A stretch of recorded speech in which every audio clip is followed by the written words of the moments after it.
Dear students, today I am going to explain first lesson of civics, topic name our constitution. First of all, I would like to explain what do you mean by the term constitution.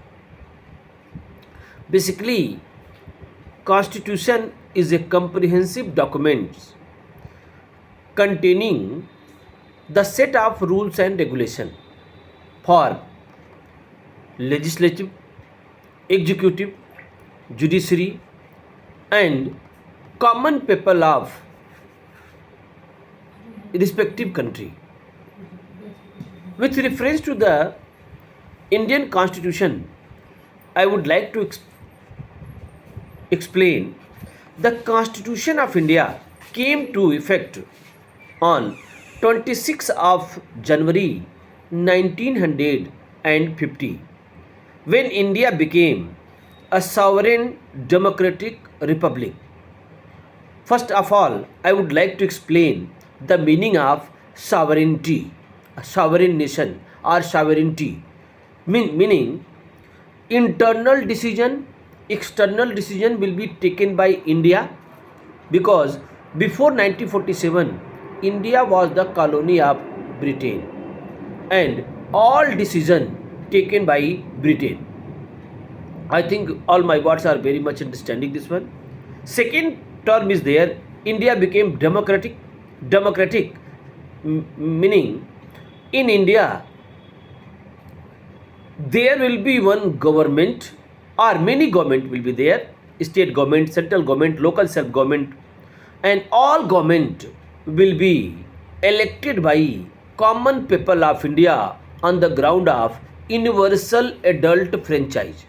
What do you mean by the term universal adult franchise? Means any person of India who has completed 18 years of his or her age, so he or she will be very much permitted to cast his or her vote.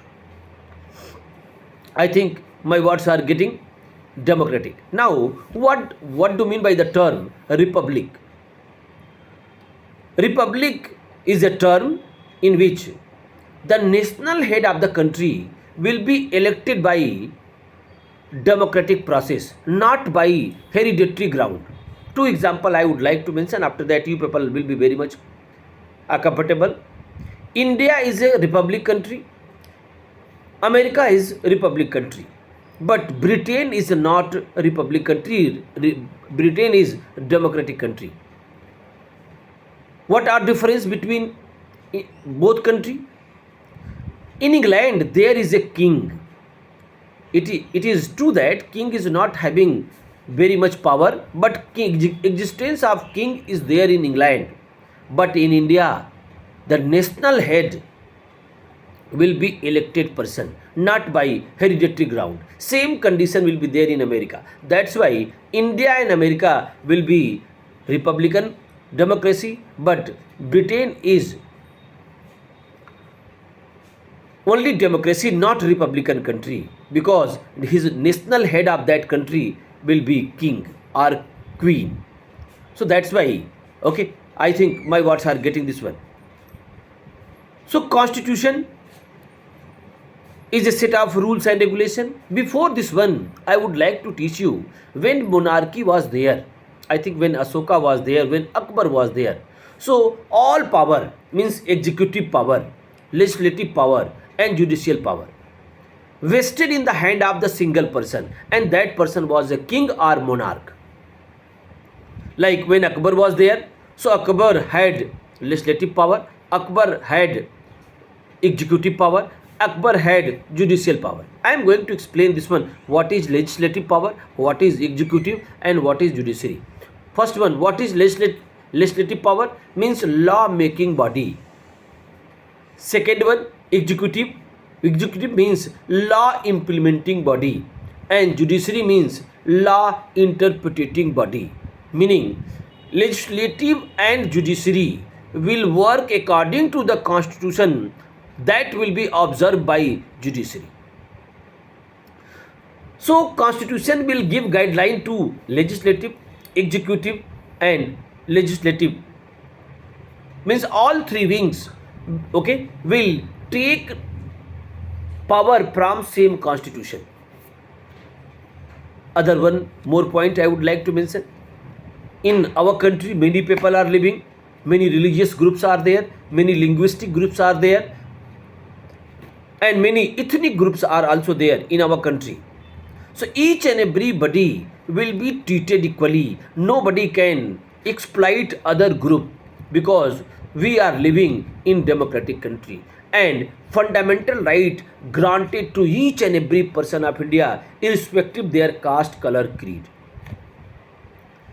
And here I would like to mention two more points that is very necessary. Our forefather who framed the constitution, they have taken lesson from American Revolution and French Revolution. Here basically I would like to mention the slogan of French Revolution. French Revolution, I think my words are very much familiar, that French Revolution slogan, liberty, equality and fraternity, three words are there. And if you see our constitution, all three words are very much implemented in our constitution. Now I think you are getting this one. So fundamental rights also granted by constitution to each and every person of the India, and nobody can exploit these rights that has been granted by the constitution. So now the history of constitution with reference to the India, I would like to explain this one. Dear students, you know this one. India is having a very glorious history that is known as Indian national movement. Means against the colonial government, our forefather started revolution and they sacrificed their life, and ultimately what happened in 1947, one act was passed by British government. That act is known as Indian Independence Act 1947, and India got freedom, and India became a free nation, sovereign nation. But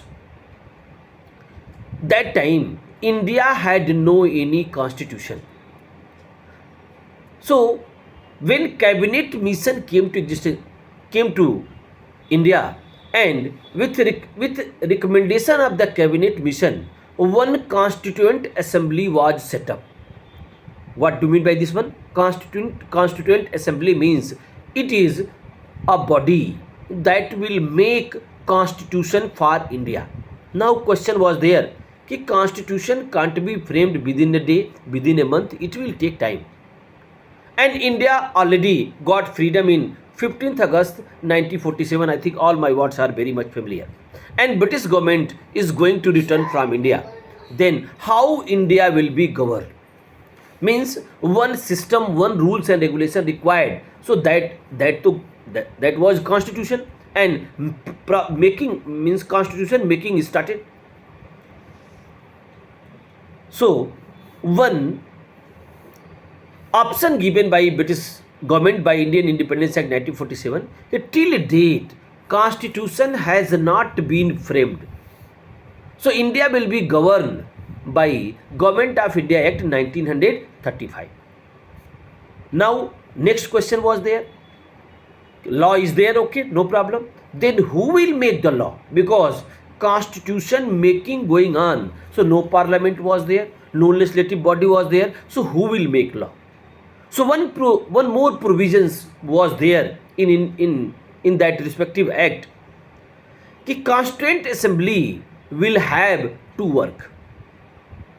First one, constituent assembly will make the constitution, and second one, constituent assembly will work as a parliament. Okay, till constitution has not been framed. I think my words are getting this one now. So finally what happened?